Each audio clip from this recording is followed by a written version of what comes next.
this. And I actually have a chapter on the Moda Ani, which we are learning quite extensively in this class. So we've been talking about the Moda Ani, according to Chassidic interpretation, and showing how the Chassidic interpretation really the Chassidic interpretation is going to edify and augment the other four interpretations. And so far we've done the pshat, the simple level of the Shema, of the Moda Ani, is that we're thanking God for giving us back our life in the morning. But then with the Chassidic understanding, he's giving us back our Jewish soul, which has an intrinsic connection to God, the Yechida level, right? That's what the Chassidic interpretation of the Moda Ani gets us into the Yechida mode, understanding that that's the idea that we don't wash our hands, because we're talking about a level of Jew that cannot be contaminated. Thus, we say the prayer even without washing the hands. Now, how does that augment? The simple meaning is that what neshama are getting back, not just any old soul, any old life, any old level of divine consciousness, but a divine consciousness that is intrinsically connected to the essence of God. Then we did the Remez. The Remez was talking about Tchiyat HaMetim, that God is going to, that your faithfulness is great, not just to bring us back to life, not to just bring us back to life today, right? But you will bring us back to life in time to come with the resurrection of the dead. And the Rebbe also showed how Chassidus really edifies that idea, because in the time of Mashiach, and for the resurrection of the dead, that means God is going to bring back the body and the soul. There's going to be a restoration of the body itself, as spoken about in the prophecy of Ezekiel of dry bones, that the bodies themselves will be recomposed, and then the soul will be inserted inside of it, which is very different than the waking up in the morning where our soul is given back to us, but our body is extant. Our body has been there all along. So the Rebbe explains that through the Yechida understanding, we understand that really all of the worlds, every physical existence is really brought into existence by God at every single moment. So every moment is really, God is reinfusing existence with the ability to exist. So if that's happening every moment, certainly in the morning, the idea of even our bodies are really coming back into existence at this moment, at every moment. But we appreciate that particularly when we wake up in the morning. And now we're ready to go on to the Drush level. The Drush level, anybody remember the Drush? The Drush is kind of the lesson in life to some degree. Drush is going to be like what the rabbi speeches are made of, our lessons in life, Drush. In English, it's called homiletical, but I don't know that anyone knows really what it's homily, right? Meaning lessons in life. So what was the Drush of the Moda Ani?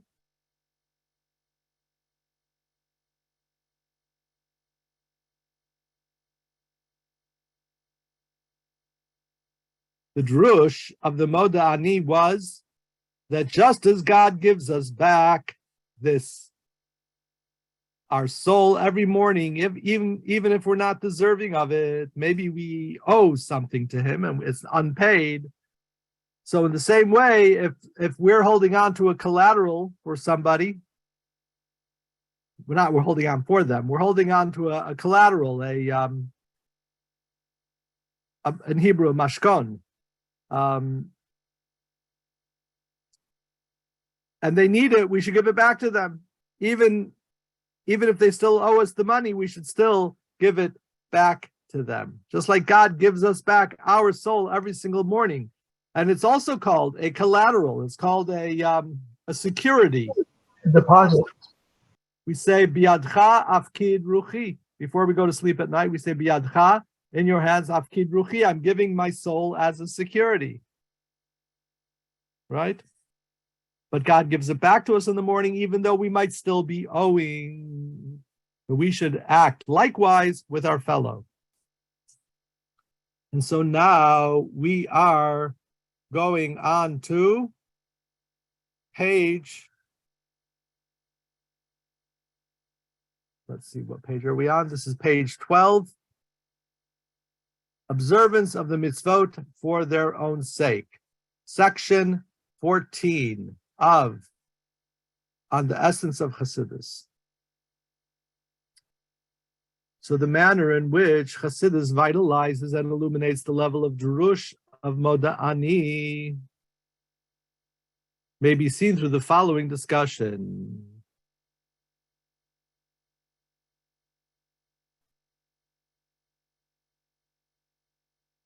So the prohibition against withholding an article with which one has been entrusted, it's called in Hebrew a pikadon, a security, on account of the debt of the depositor. So this general Jewish law, right, is also, it would appear, not comprehensible. For since the depositor owes money to the one to whom he entrusted the article, and since the guardian, the one who is watching the security, has no other means of collecting his debt than when the opportunity arises for the guardian. So then when the opportunity arises for the guardian here is the, let's say, the lender. You understand, there's a lot of Talmudic or legal terminologies here, okay? If I lend someone money, okay, and now they give me, they give me this precious item as a security, right? Well, now I'm two things at once. I'm the lender, and I'm also what's called a shomer in Hebrew, meaning I'm the guardian or a baili of the object. Okay? So the object is in my possession, it's not mine, which means now I have a responsibility to watch this, to guard this. I'm also the lender. You understand? So, but when we're referring to the lender in terms of his responsibility regarding the object, he's called a guardian. Why is he a guardian? He's a lender. He's a creditor. Well, yeah, he's a creditor, but he's also a shomer, right? So back to the discourse, to the treatise here. And since this guardian has no other means of collecting his debt, then when the opportunity arises for the guardian to obtain what is rightfully his, why should he not seize it? Okay? Basically, the guy's not paying me. I'm going to be able to take this object and turn it into money and get my money back. There's nothing wrong with that. That's kosher and yosher. That is the way business is done. Sometimes people think, oh, well, the person is borrowing and he doesn't have it, and I should just be a nice guy and give it back to him. And why do I need to be such a meanie? Jewish law says you owe the guy money, you got to pay him back. He's not the meanie. He's the guy who lent you money, right? So who is the lender? Hashem? Well, when we get to the mashal, yeah, it's going to be Hashem as the lender, and we're borrowing back. Okay. But we're not there yet. Right now, we're talking about. I wanted to understand the principle. Okay. Right. Here, in this principle, we're not talking about Hashem. We're not talking about a soul. We'll talk about that soon. Right now, we're talking about I'm the lender, and I lent the money to Shmerel, and now I'm holding on to an object. Okay. So Jewish law is very, the lender is not the bad guy. Okay. In our day, in our society, with a lot of, input from maybe non-Jewish sources. Now, there are many things that Jewish law puts into, for instance, you can't lend money with interest, right? So that there's a protection for the borrower. But on the other hand, the borrower has to pay it back. Okay, so now the lender is holding on to an object, right? A security deposit, right? To make sure that the guy pays back, which, by the way, also helps for his dignity, right? And that way, he's not just a schnorrer. He's not just taking a handout.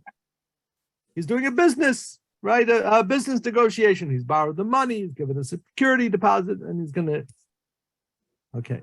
So now the question is, why should the shomer, who is also of course, the lender, the creditor, not take the money? It's rightfully his. Why should he not seize the object? What differentiates this case from that of an object which has been stolen from the guardian? If a stolen object cannot be recovered from the thief through the courts, the victim is allowed to tell another person to buy the object from the thief in order to regain it.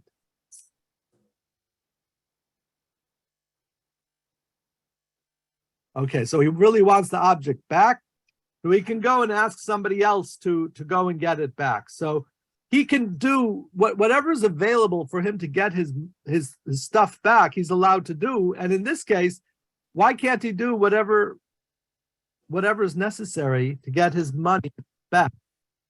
We're exploring here the dynamic of this borrower, lender, guardian relationship. Susan, please. Does this also occur in marriages, in Orthodox marriages, that when the woman is unhappy and the husband will not give a get, is there any way to still obtain a divorce? If the husband doesn't want a divorce and they're Orthodox Jews and they're Chassidics, is it still possible to get a divorce? Right. We're not really going to go into that area. No, it's not the same thing. It's not. And this is a very difficult area. Right now, there are Orthodox rabbis who are working on putting together a type of a marriage that would allow a woman the out if need be. Okay. There are some. I didn't mean to make trouble. Right, I'm sure not. It's a very difficult area, and in the past, what the Jewish courts had the ability to do? They could go and take a guy and beat him. They would literally go and beat him up until he agreed to give the divorce document of his own volition. But today, you know what the guys that are getting beaten up do? They go to the court and say, I was beaten up by this rabbinic court, and they bring them to court and they win the case because the court doesn't have the right to do this, really. So it happened a few years ago in New York. What? It happened in New York just a few years ago. So in Israel, the rabbinic court still has this ability, but in America, not, and it's a much bigger. They're allowed to physically beat somebody up in Israel? Up to now. You know what? Nobody's ever complained about our ability to use corporal punishment upon this get naysayer. It's just a way to get through to him. We're just trying to get through to him. Words didn't work. Anyway. Okay, I understand. I'm sorry. Thank you. That's okay. That's okay. Isn't it collateral interest? No, because you do not get to keep the collateral. Oh, I see. You can't keep the collateral. Jews don't pay interest. Unless he doesn't pay me back. So if he owes me $500, let's say I sell this object for $600, I have to give him back $100. I see. Right? Right. So the question is, why should the lender / guardian not be able to get his object back? This is the question the Rebbe is discussing. This is going to be a little bit of a more involved discussion here that we will now go through. And of course, our object is ultimately to see how Chassidus is going to edify this concept. But first we have to understand where the Rebbe is going, what direction the Rebbe is going here. So Chassidus explains that the fundamental principle of all of the commandments, even those which have a discernible logic and intelligible reason, is the supernal will which transcends reason. Boy, this is quite a lofty concept right here, okay? It's like the amazing thing when you learn Chassidus, oftentimes it'll just be these lines, and they're just one line, but really it's a whole discussion. When we do a mitzvah, let's say I keep the mitzvah of not stealing from another person, right? So I could say it makes sense for me not to steal from another person because it's an uncivilized thing to do. It's unfair. Society would collapse if people would just steal from each other. It makes perfect sense. Not that I'm not allowed, it's not mine, right? It makes perfect sense that I'm not allowed to steal. But there's another dimension to that mitzvah. You know what it is? The other dimension to that mitzvah is that God told me not to do it. It transcends any reason. Okay? So this is the point over here, is that Chassidus explains that the fundamental principle of all of the commandments is that it's God's will which transcends any reason. You know, it's an interesting thing because oftentimes people will ask about a mitzvah and they say that mitzvah doesn't resonate with me, or it doesn't seem to make sense, and it's difficult to understand, which you know, certainly as a human being is quite understandable. But when we think for a moment that there is an entity that brought about the universe, right? We just today, we're starting to get a sense of how grand the universe is. Now they have this new James Webb Space Telescope.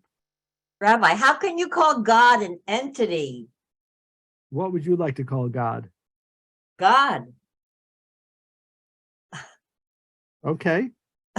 I don't know why the word entity. That bothers me. I'm not sure why. Let's see if we look up the word entity. Let's see, maybe it has something. I mean, I think it connotes something hocus pocus, or, you know, out there in the world. To me, it's not a good word to use for. Once you say echad, you can't say entity. Well, entity, a thing with distinct and independent existence. Does God have a distinct and independent existence? I sure hope so. That's what Rambam says. I could call him a being. That's not much better. Wrong. It wouldn't be wrong either. Anyway, I will, just for you, Susan, I will endeavor to not use that word. I might slip though. Okay, here we go. I'd like to hear what she'd prefer. God. I said God. Yes. Okay. I have this in California when I refer to God with the pronoun he or him. So in California, sometimes people are very woke and they will complain. And so they don't, so I just refer to God as God, and there will be no third person pronoun because honestly, they're just words. And even using the word God is inappropriate. And the fact that we can call God anything is, you know, so it's just language that we use for some conversation. All right. So there is this God that brought about the entire universe. So we have I use the James Webb Space Telescope because it shows us the universe much more enormous, trillions of galaxies. We can't even imagine what our own solar system is, let alone our own galaxies and trillions of galaxies. So so God brought all of this about, but before God could bring this about, first God needed to create space and time. So we're talking about a God that is totally above and beyond our comprehension. Right? So people complain, I don't understand that mitzvah. And you expect that you're also going to understand all of the commandments that God gives to us? I mean, that we can even understand some of them with our mind is an amazing thing. But we shouldn't be beholden to our intellect in the place of the supernal will. Because the supernal will is something that transcends, right? How the universe occurs and how God brought about the universe. This is beyond our comprehension altogether. Israel, please. Yes, I simply wanted to point out that in the Torah itself, I mean, the Chukim and Mishpatim are discussed throughout. So my question is, why do we have to bring this question into the realm of Hasidus when in fact it's so clearly enunciated in the Torah? What is enunciated in the Torah? Well, Chukim is enunciated in the Torah. We know what Chukim are based on what the Torah says. Right. What Hasidus is adding here is that even the mitzvot that we do understand are also chukim. Very nice that you understand this, but it's irrelevant. Right. Now, even the mitzvot that we do understand, we're doing it because it's the supernal will, a will which is above and beyond all understanding of the human being. Who was it? Rabbi Avigdor Miller, who says in one of his drushes, he goes, it's like little shleimis in 6th grade. Shleimi, why aren't you davening? Together with the class. I wasn't in the mood of davening. And the Rebbe says, "Oh, that's so nice. Shloimi was not in the mood of davening." And then, just that you have to because he said so. That's all. Has nothing to do with your mood. Right. That's what I would tell the students in my class. When I'd give them an assignment, they'd say, "I don't want to." I tell them, I say, "You're in luck because I'm asking anyone to want to do it. Your desire to do it is not obligatory."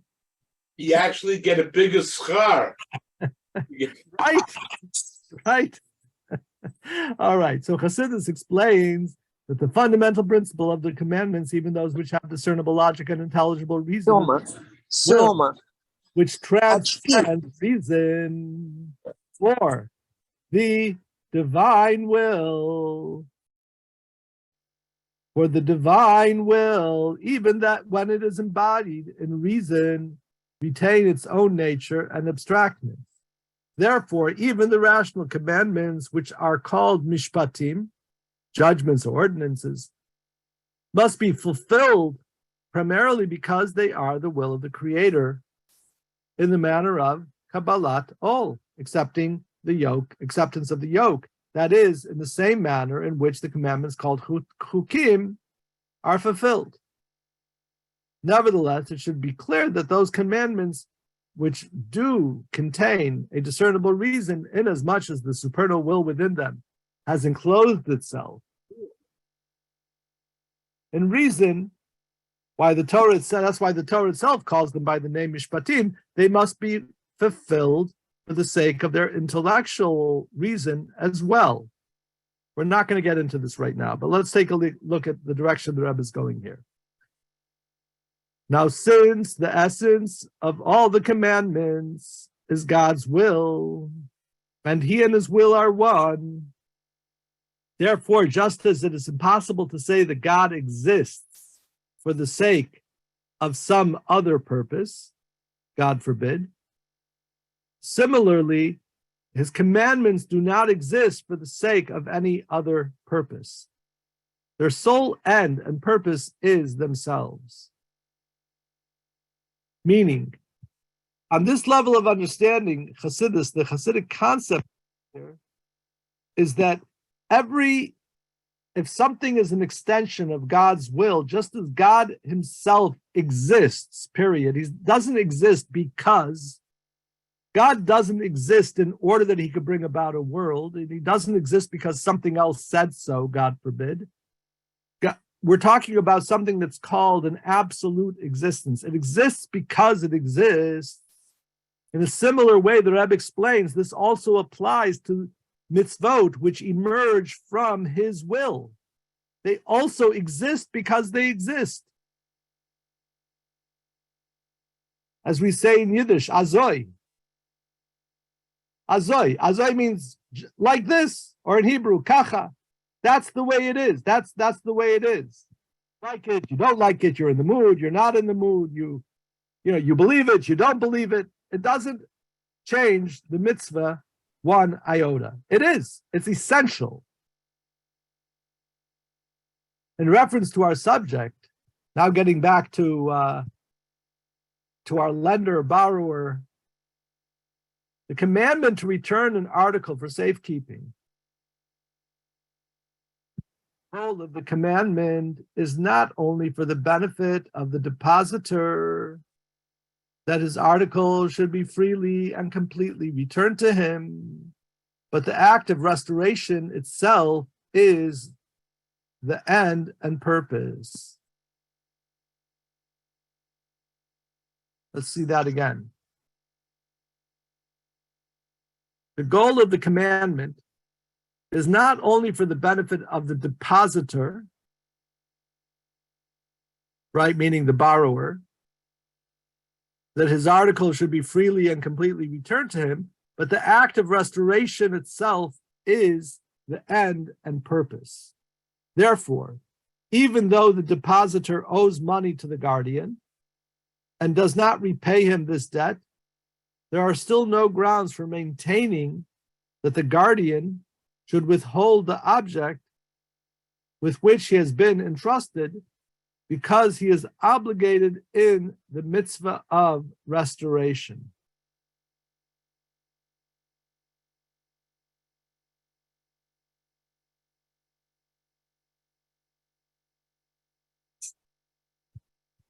If I'm understanding this correctly, this is a little bit of an abstract notion here, right? This is pretty heady idea, and I think it would apply really to any mitzvah. When you look at this mitzvah, the Torah tells us under many situations and many that we are meant, that we have to return.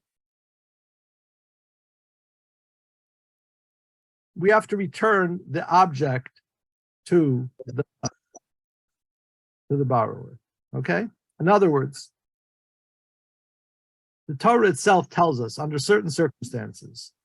I'm not going to go into the details. There are various circumstances under which the lender needs to return the object to the borrower. Okay? Now, the way we would, Susan, please. But we have to return it in better condition.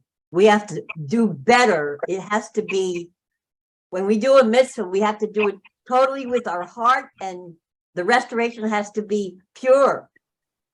Yeah, but in truth, you're not allowed to use the object. You return it exactly as you got it. You can't do anything. You can't paint it. You can't polish it. You don't want to do anything because you don't want to damage. No, I know what you're saying, but I'm just saying that you have to be, in order to be a good Jew, you have to be true to your heart and true to God. Okay. That's all I'm saying. Okay. So the point over here is that the mitzvah, externally, superficially, the mitzvah looks like I'm giving the object back. So here's my deposit. I'm giving it back to Shmerel, so that Shmerel will have it. The Rebbe is saying that's one level of the mitzvah, but really what the mitzvah is about simply that this object that I have, I'm meant to restore it to the owner. Irregardless of any other financial consideration. The Torah is giving me a mitzvah to return the object to its owner. I mean, if I find an object on the street and it has a name on it, right? It has an identifying mark. The Torah is obligating me to give it to the owner of the object, to find and to give it to the owner of the object. In a related way, the Torah is telling me, I have this object, I'm obligated to give it back to the other person. In other words, we have to look at the mitzvot in a more abstract way.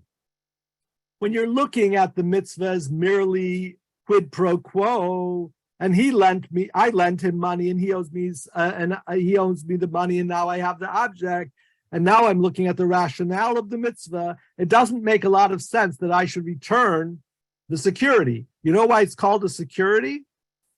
Why is it called a security?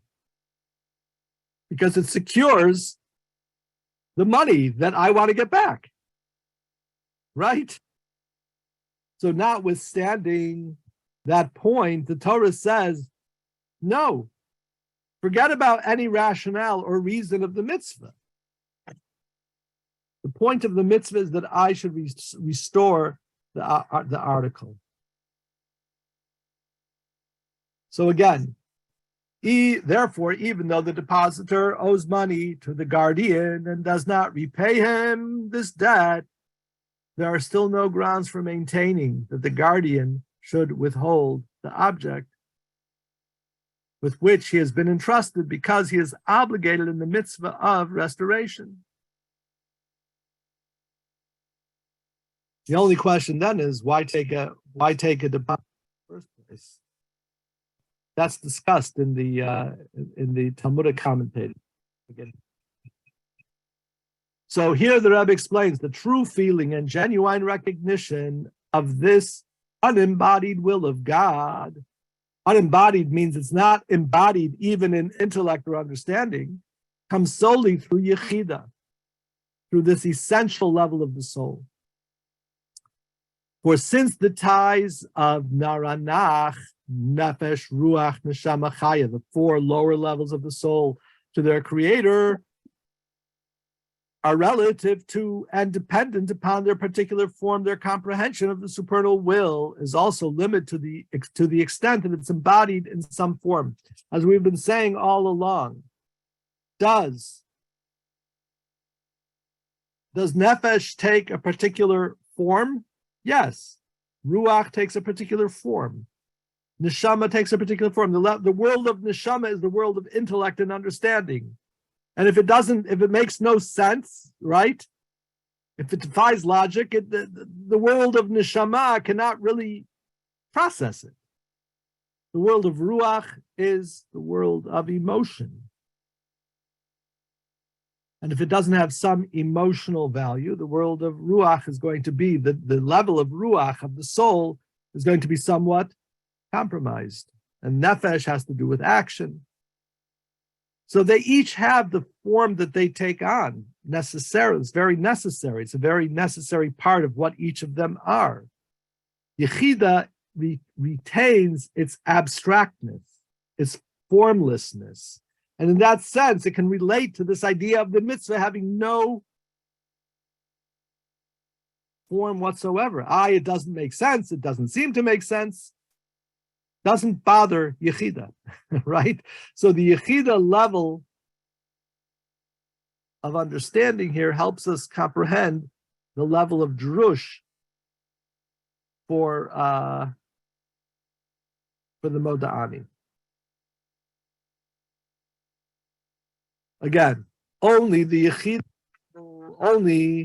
Yechida, which has no form or desire of its own whatsoever, and whose attachment to divinity is from and for the sake of divinity alone, comprehends within itself the true essence of supernal will and its absolute simplicity, that its sole purpose is the will itself. That's it. You're going to say it makes no sense. Doesn't bother Yechida. And now, with your permission, we're going to go on to the fourth Rabbi, interpretation. Yes. Rabbi, first I want to say we are dealing here with life. It's not an object. So I have a hard time comparing it.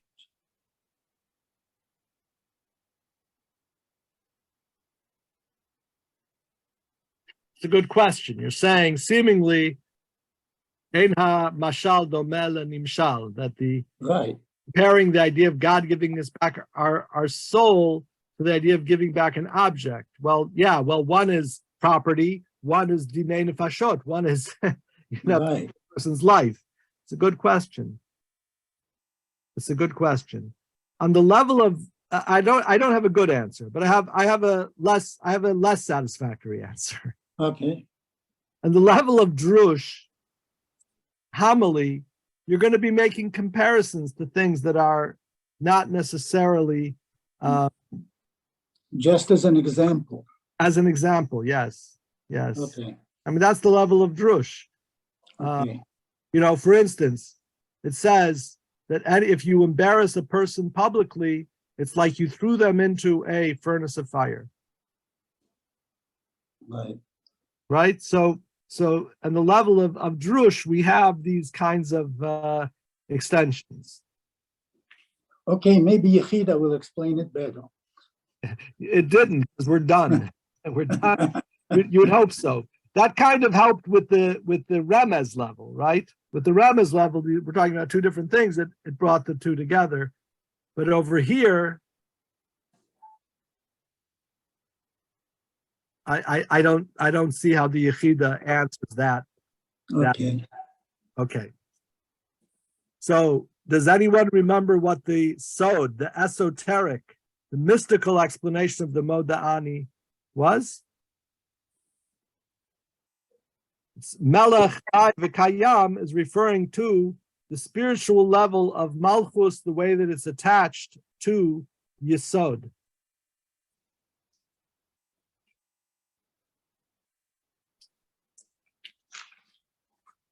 Let's see in the words of the Rebbe.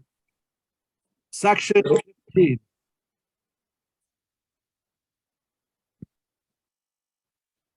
So everything explained previously regarding the illumination and vitality which Chassidus brings to the interpretation of Pshat, Remez, and Drush similarly applies to the esoteric level of Sod, of Moda'ani. In the Kabbalistic interpretation of the words living and eternal king, Melech, Chai, V'Kayam, that we say in the Moda'ani, they represent the attributes of Malchut, which is sovereignty, kingship, as it is united with the attribute of Yesod, foundation. And it is from this level that the restoration of the soul comes. Okay?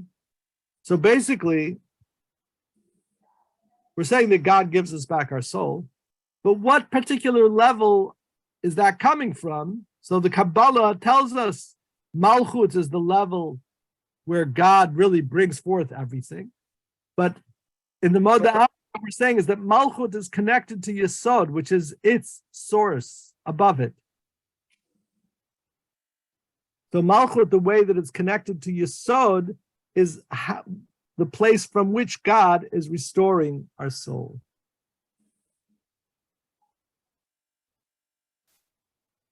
So Chassidus proceeds to clarify and explicate this idea with rational explanations and elucidations.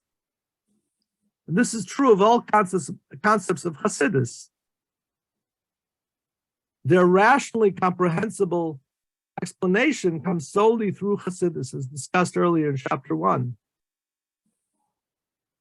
Furthermore, in other words, in Kabbalah, we're talking about levels that we don't really understand. They're not going to mean so much to us. Chassidus tells us what it's all about, maybe on a more psychological level, a more applicational level. And like the analogy is given that If Kabbalah is like the study of anatomy, Chassidus is like the study of medicine. So furthermore, through the explanation of Chassidus, the inner meaning of the interpretation is perceived, and the idea lives in a completely different manner.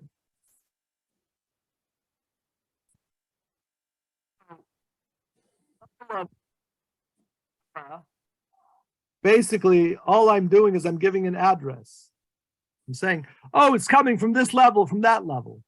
Sometimes I'll refer to Kabbalah as cartography. You know, people make maps so they can put where everything goes, where all the countries are and all of the waters are. And Kabbalah is telling us where everything is, where all of the spiritual levels come from. But what does it mean to me? That's what Chassidus elucidates, that we're about to see with the help of Susan, please. My question is, you're talking about that God restores our soul every time we wake up. And what about when we are in a state of unconsciousness at a point where we're having a surgery and we go in and out of consciousness? Are you saying that God takes it away and restores it every time? Yeah. Well, I don't think I'm saying that. I don't think the discourse is saying that. So are you saying that he takes our soul when we go to sleep, correct? Yes. And then he restores it when we wake up, Yes. period. That's it. You wake up before, I think, because he restored it. Oh, okay. Now that makes it He knows when you're gonna wake up. okay. That makes it a little more clear. Thank you, Ben.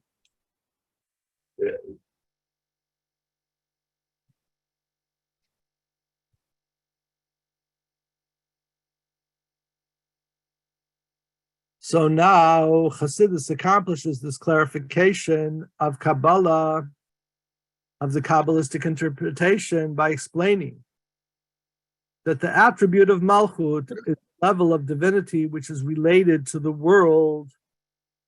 Therefore, the boundaries of space and time issues from and apply to Malchut. Okay.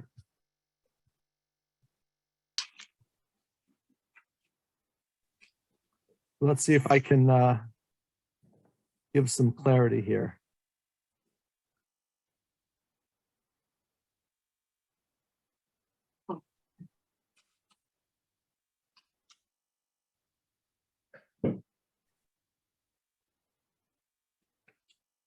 So if you remember this chart,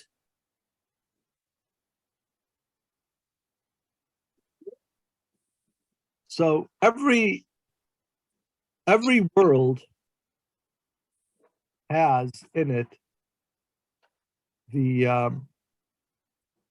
10 sphirot. So these 10 dots inside of the world of Atzilut are these 10 sphirot over here to the left. The bottom dot is which world? Malchut. That's the world of Malchut, right? Malchut, its particular function is the way that it relates to the lower world, the world of Bria. The next place. So in a sense, it is the Malchut of the world of Atzilut, but it is the crown for the world of Bria. In other words, to put it in other words, Malchut is the relational sphere. It is all about how it's going to relate to the next level. An analogy for this that's brought in Kabbalah is, you have in your home, you have running water, I hope. And there's a whole wisdom, a whole chachma about how that water flows from the reservoir, from the source, through the miles and miles and through the channels, and how it gets into your house, right? There has to be the right amount of water pressure. There has to be the right amount of vacuum. and the bends of the pipes and right everything. There's a big amount of wisdom that goes into that. All of which, of course, is not very relevant to me or you, because we're not plumbers. The only thing relevant to me and you is that we turn the faucet. We know where the switch is, right? The switch, the faucet, that's, oh, I turn the faucet and water comes out. That is the level of Malchut, by way of analogy. The level of Malchut is how there's a whole system going on. What's relevant to me is, where do I get the water? I turn the faucet and water flows. You see, Malchut is all about relating to us.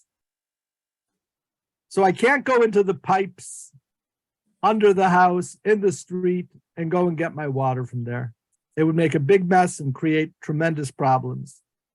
But there is a level that relates, that's created, designed, tailored, tailor-made specifically so that I can turn with my hand very easily to get the flow of water. That is conceptually the idea of Malchus. So Malchus is very much about relating to the recipient, right? So the pipes in my walls, and the pipes underground, and the pipes in the streets, etc., those are all about the system. And it all, of course, leads to the faucet. But the faucet is about the recipient. It's shall we say, a lower level. Can I say something? Please. I don't know if I learned it right, but I thought that I learned it, that Malchut is the bottom. All those systems are bringing down the information to Malchut, including Yesod, which is the next one. And Malchut transfers straight to Atzilut, or to Keter, or to the top somehow. The information that it collected. Right. There are many, many things about Malchut. So one point of Malchut is, well, let me ask you a question. What was the point of the whole system? That there should be big water pipes in the street, or that the water should be able to run in my faucet? The water should be able to run in the faucet. Right. So in other words, even the initial point in the highest level, Keter, is connected to the Malchut, and that's what you're right. They have to bring it down. They bring it down to Malchut, and Malchut transfers back what it collected to the top. Because that's the whole purpose. Malchut is going to be the ultimate fulfillment of the purpose of the whole system in the first place. Yeah. Yes. Rabbi. Susan has her hand up, but we'll get Susan and then Moshe or Bruce. Go ahead, gentlemen. I can wait. Go ahead, Susan. In fact, this is actually to Susan's last request about entity. So you actually answered it yourself, Rabbi. Creator could be replaced for entity. I would think that sounds a little bit more to the point. Right. The reason that I chose the word entity is because I'm referring to God the way he is actually even prior to being a creator.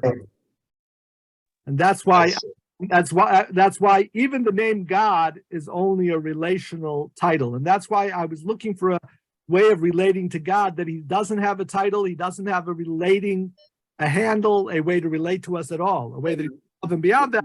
And thus I looked for this word entity. That's why I was using that word. In relation to us, my mother would always just say Eibishter. She never said anything else. Yeah, right. Eibishter is the one above. But isn't he the one within? I'm sorry? Isn't he also the one within? Yes. The Eibishter is within. Eibishter can be most important. The first is also. Right. So they say that different Jews refer to God in different ways. How do they relate to him? So there are many people that refer to God as the Bashefer.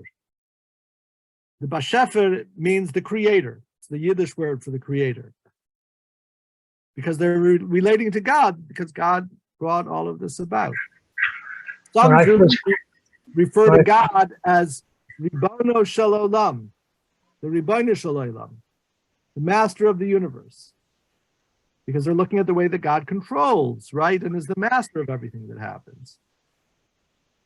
Some people refer to God as the Eibishter. Thank you, Ezra. We'll see you next week. Some people refer to God as the Eibishter, as you're saying. The Eibishter, meaning the one who is above. Because God transcends all of this. I thought Bruce wanted to say something. And then there's some Jews, no, it was Moshe. I haven't finished the joke. Jews, then there's some Jews that refer to God as the Kiviyachol, Yeah. which means as if he could exist. And anyway, maybe the joke went beside your heads, but whatever. It's I appreciate all this. Well, Did Bruce want to say something? Rabbi? no, it was Moshe. I Oh. misheard. Okay. It wasn't Bruce, it was Moshe. Moshe, please talk to me.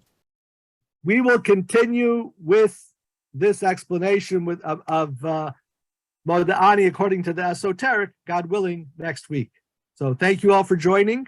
Thank you, Rabbi, Rabbi, Yes, please. I just want to say when I first became religious back in the 1970s, through Lubavitch, the word that was so attractive to me was Eibishter. That the Chassidim referred to Hashem affectionately, with affection, as the Eibishter, and that stuck in my mind. I even wrote an article for the Lubavitch, the Chabad of Berkeley, California newsletter, and I mentioned this in the newsletter that they lovingly refer to Hashem as the Eibishter. I think it means the one above, so he's above everything. Yeah. Right. Yeah, but it's also in a comforting way. You know, like Tachas Kantei, under the wings of, there's also a protective sense to that. Okay. That's We are under the wings. Right. right. So he is over. He's the one that is over us. Right. Malkeinu. He's the seed of existence. That's Yeah. why Thank you, we're Rabbi. Zagazin to everybody. Stay safe. Thank you all for joining. We'll see you. For Be well. having. Thank you, Rabbi. Have a good day. Thank you. Bye-bye. Bye-bye.